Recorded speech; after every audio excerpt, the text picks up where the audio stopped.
How do you see the link between the Chinese mainland and Hong Kong when it comes to economic links, cultural, academic links?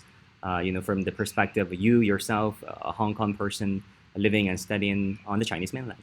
The way I see this is, if Hong Kong people really and people like myself who are very fortunate to be able to understand this is we are a part of China, not just on the sentence and label sense, but to really understand we are a part of China.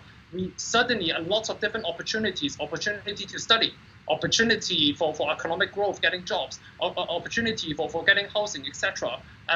Has certainly opened up. And if we to compare to any countries around the world, for example, in the US, you might be born in one state and one particular county and city, but it's very, very common to have someone to study in another state and then have someone to work on another state, in the West Coast, in the East Coast, in the central area, etc. And I think really Hong Kong people need to understand that beyond just having that label and sentence that we are part of China, but really China is one country that we can belong to and can be proud of.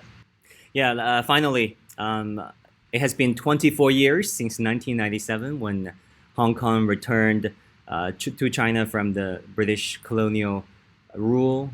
Your reflection and feelings about Hong Kong's return to China 24 years on? So I think I'm extremely, as a Hong Kong citizen, I'm extremely grateful for the country China and particularly for the Communist Party of China, who have supported Hong Kong throughout the last 100 years. Ever since from when Hong Kong was still a colonial territory of the British, all the way to really fighting for our democracy and freedom when we return back to motherland. I think this is a very important message that most of the Hong Kong people have missed, that our freedom and our democracy wasn't given by the British Empire, but instead it was fought hard by the central government and the Communist Party of China. So for that alone, we owe a lot to the central government.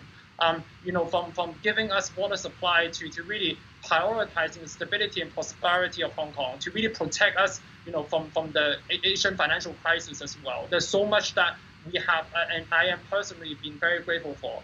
And from the present days, I'm extremely, as I've mentioned, I'm extremely proud to call myself Chinese, particularly throughout the last year. We have seen how China have handled the pandemic, not only for themselves, but for the rest of the world. Distributing vaccine where not everyone yet have been vaccinated in China, but yet to consider that we are in one world together, from affiliating and poverty affiliation for the extreme poverty in China. It really demonstrates China's human right on particularly the liberty to life, liberty of health, to employment, how the economic growth. So all this made me extremely proud as Chinese, and looking towards the future, I'm extremely hopeful. How we are working together to create a community of shared future for mankind.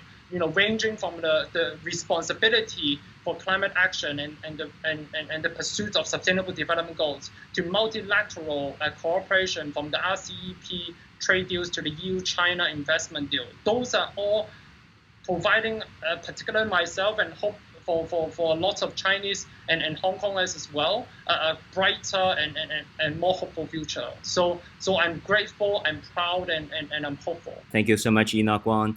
Come back again. Thank you so much for having me. Thank you.